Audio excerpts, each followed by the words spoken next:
The youngest ADCC champion in history, Kade Ruotolo, made his MMA debut last night at One Championship, and I wanted to take a look at it. So for those of you who don't know, here is Kade Ruotolo. He won ADCC at 19, which is unbelievable, the 77 kilo division. All super exciting matches. Him and his brother are super exciting grapplers, very long and lengthy. They love the darts, but they're good everywhere. Good with leg locks, good guard passing. They never get tired. So these are just very promising jiu-jitsu prospects who have now, Kade at least, made his way into MMA. We come out immediately and we see Kade in an orthodox stance with his hands high, L-stepping immediately. It was a wide round kick, but he's got flexible kicks, which is a good thing to have, and especially for jiu-jitsu guys who aren't afraid to get taken down. Like Kade Ruotolo, if you're shooting on Kade Ruotolo, you're kind of like, obviously he hasn't proven his jiu-jitsu in MMA, but you won't be shooting on Kade Ruotolo. That's not going to be the game plan. So throwing these high kicks, like kind of like how Oliveira can get away with throwing kicks in MMA and throw like against most opponents, but just kind of throwing caution to the wind and throwing a ton of kicks. Like, if you're going to take me down, that's what I want. So big high kick to start. I like that early. Another promising thing is he's feigning. Look at him drop back in southpaw and throw a little hip feint. This is obviously the basic stuff, but when you're in a fight and all that adrenaline, you could easily forget, like, oh, I gotta like set stuff up in here. But he's doing it and he looks reasonably calm. Of course, he's been competing at the top of jiu-jitsu since he was like 17 years old. So he's had that experience, but MMA is different. You put knockout in the picture, the nerves could come, but he seems relatively calm here and even feigning. He's like stutter stepping, and then he parries the lead hand. We've got a orthodox southpaw matchup as your first fight, which is kind of unique, but Ruotolo parries the lead hand down into a jab, and in case of the counter, gets into kind of like this Dustin Poirier to Billy Shell. I saw Corey Sandhagen talking about this a little bit, how like taller, longer guys like Israel Adesanya can kind of just form their body into a defensive posture instead of going with a punch and then bringing your hands all the way back. You see Ruotolo do a similar thing here where he jabs and just throws his elbow because that's a fast solution. And until he brought that up, I didn't really notice that. I kind of do that as well. Like, I'll throw my left hand, and if my elbow's there, that's going to be faster and honestly more effective at times for blocking a head strike than bringing my hand back. Like, just ducking behind that lead, like shoulder and the arm. It's a bigger target. So Ruotolo even having this instinct also still looking promising. I'm sorry if I'm over-analyzing it. So it's 4:15. We're wondering when Kade is going to maybe shoot his takedown, but no sign of it. Drops back, throws a flying knee, looking like to the body, and then a right hand. This kind of gets him off of the cage, and it doesn't look like he's going to initiate the takedown. Kade, jiu-jitsu guys usually have the problem of they have tremendous jiu-jitsu, but they can't get it to the ground, like a Brian Ortega. I can think of some other examples, but they'll run into a really good wrestler, and then they'll be like, a really good wrestler who has better striking than them, and then they're kind of stuck. Kade hasn't shot yet. This guy was a division something wrestler, or maybe like a wrestling champion in something, I heard on the commentary.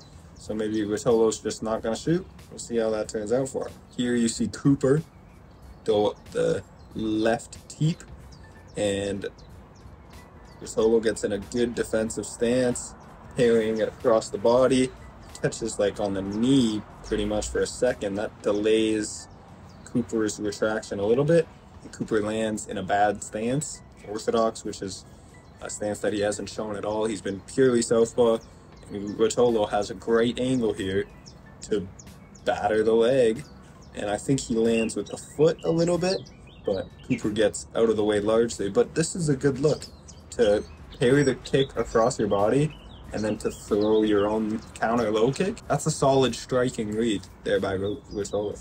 And again, Cooper, rear teep, parry it across the body. It wasn't really effectively parried.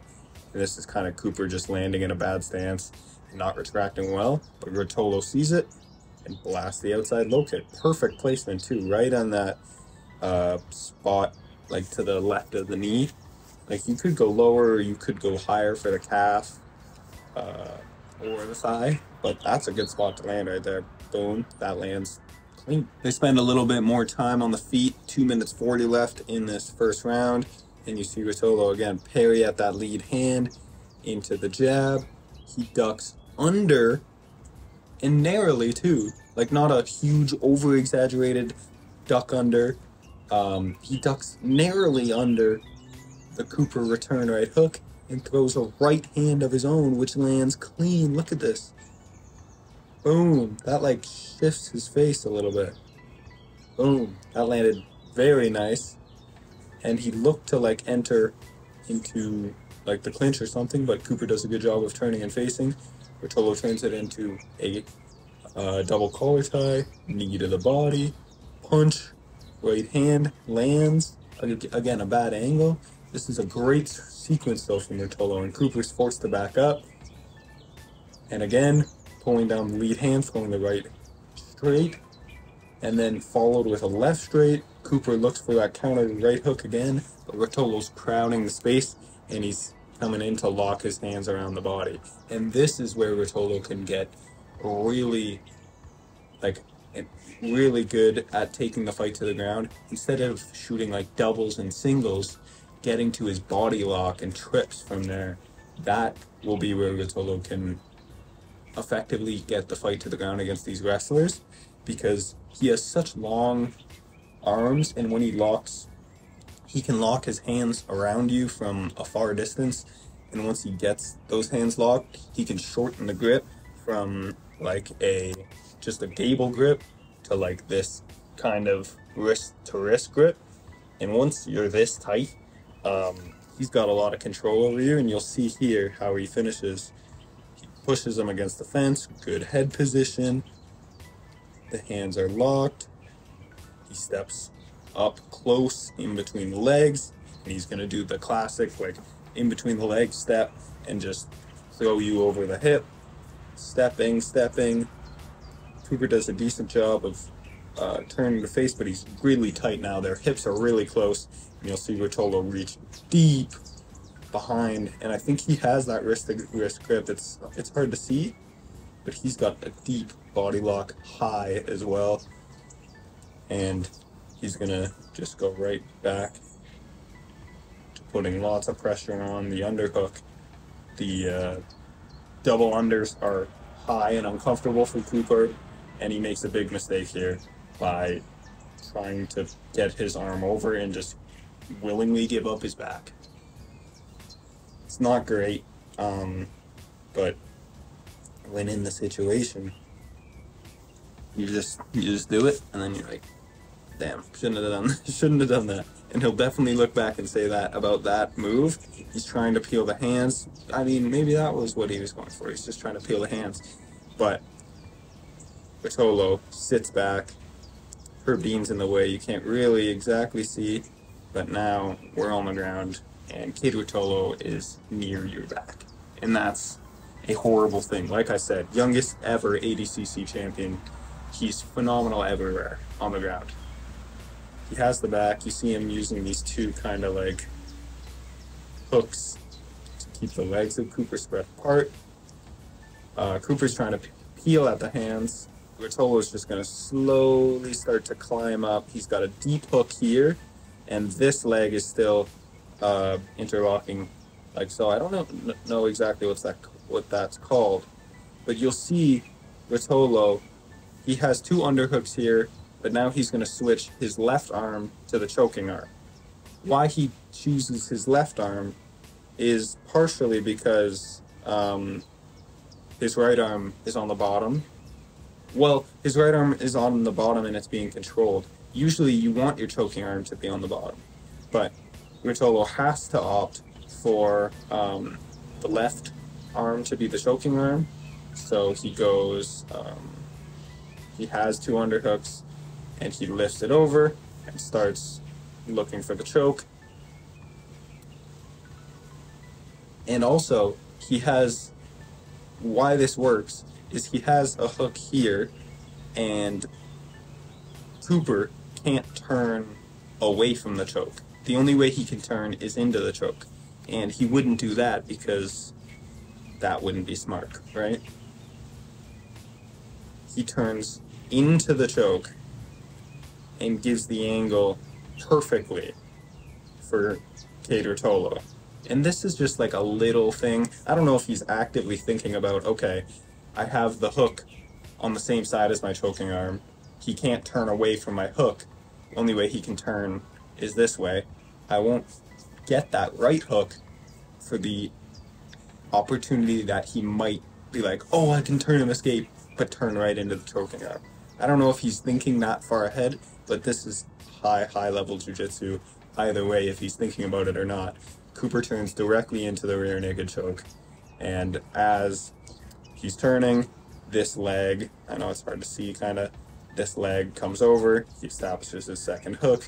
These guys are so lengthy. He is, like, Kade has such long legs and arms, and now it's pretty much over at this point. Look at the arm sliding underneath. Cooper does a decent job, I think, at surviving for like a second or two while it's here, but they lock in the body triangle. Couple punches, he wasn't able to do that in jiu-jitsu. And he just locks the RNC and just squeezes, and it's over. The type of squeeze that these guys have as well is just going to be ridiculous. They've been grappling since they were like 3 years old, and they've always had a training partner. Kade and Kade Ruotolo. If Kade continues to look like this on the feet and can get the fight to the ground effectively with his body lock takedowns, he's going to be a very difficult man to beat. If you made it to the end of the video, thank you for watching, and peace.